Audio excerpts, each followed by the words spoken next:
I get a little bit into to the following week, but a lot of it is getting a lot of good work, right? Fundamentals, getting back to some of your fundamentals, technique stuff, and getting some guys healthy too, and then a bunch of your young guys getting a bunch of work as well. Josh, how much of this week is maybe some evaluation, maybe looking? Some of it is, but I think every week is, right? You based on what you saw the previous game, right? How guys performed, how guys are practicing. That's why you see different guys getting more opportunities or less opportunities from week to week. What have been the focuses for you as far as fixes again for this week? I mean, at the end of the day, right? You look at the two losses, right, where we end up on the wrong side of it, 4 points. I mean, it comes down to turnovers, right? We've lost a turnover battle 6-2 in those situations. It comes down to red zone, taking care of the football, penalties in the red zone, getting rid of those, and then being able to run the football a little bit better down there. When you look at I'm talking zone, about offensively. Yeah, when you look at the red zone specifically, what can be done there to increase the efficiency? You run the ball better. Penalties have gotten us behind the chains, and taking care of the football, right? I mean, all those things add up to us not performing as well as we need to in those situations, in a couple of games that we've lost. After the game, you said you hadn't considered putting Daryl Mack in. What forms your thinking on that? What goes into a decision like that? Just at the time, who you feel like give me the best opportunity to go score points and win a football game.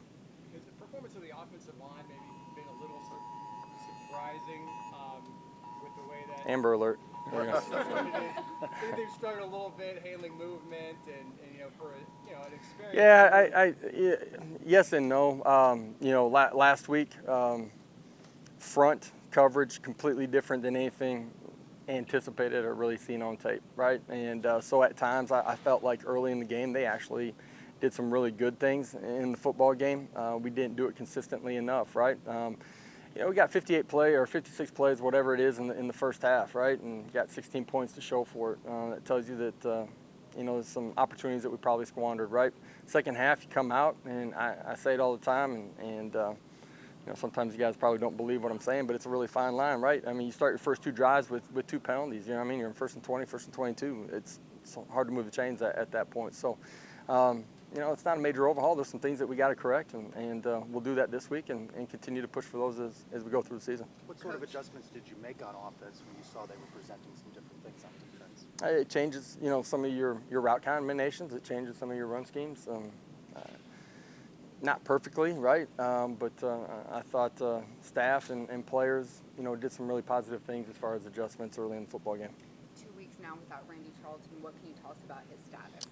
Hoping to get him back, here in the following week after this bye week.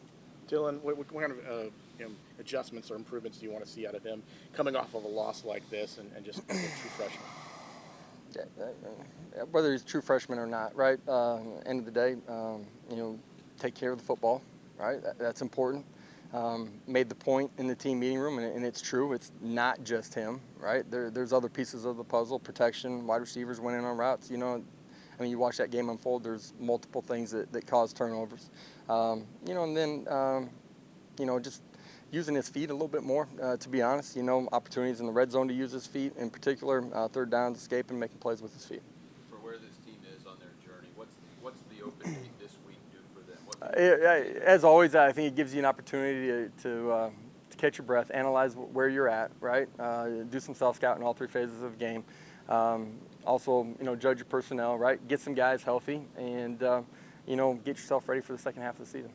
Without the opportunity for them to get back on the winning track this week, do you worry about any kind of lingering effect, this hanging around for longer than it's normally doing? It will for our fan base, right? As competitors in an athletic arena, right? You got to move on, and that's when it's going really well, or you lose the previous game. That's just the reality of where we're at. You go out to practice today. Guys had great energy, great focus, practiced hard, and anticipate that as we continue. Did you have a message to those guys? This week. Coming off the loss, maybe just making sure that typically have a message. Yes. Yeah, but I mean, making sure it doesn't spiral. Make sure something doesn't spiral out. Maybe. Yeah, one, our guys are really competitive, right? And you can see that during the course of play. Nobody gave up, right? They continued to fight in all three phases of the game. Not perfectly, but continue to play and play hard, right? Our football team's resilient, right? They'll come back. They are competitive. They will continue to compete. Expect that this week while we practice. Expect that in the previous weeks. listen, at the end of the day, right, we're 4 points away from having a different record. Who controls that? We do. And I'm talking about our entire program. Coaches, players, everybody inside of the building. We are where we are. We're there because of us, right? We have a choice. You can either lay down and quit, right? Or you're going to get back up and go fight. And our guys are fighters, man. So we'll be ready. How do you use the bye week to reflect on your performance and your coach's performance as well? You evaluate it every week, man. It's not just the bye week, but every week. Do the players get a chance to maybe go home or take a break this week? And the coaches They will on the back end of the week, yeah. Coaches will be recruiting at the end of the week, but they got a little bit. You know, you play a Friday night game. Guys had a long weekend too. Last one. Longer than usual, I should say. You know what I mean? Changes when, you're not in control of your season goals anymore. You kind of need some other pieces to fall in. In reality, you're not in control of it, right? We talked about that, right? Look at the conference championship games and how many undefeated teams have been in them, right? But we don't control that, all right? And are there things still to play for? Absolutely. The only thing that we can control is today, right, which prepares us for our next opportunity. That is the message every single week, whether you win or whether you lose. The message doesn't change inside of our building. If your message has to change based on a previous result, probably not a real sound message. Thanks. All right, appreciate it, guys.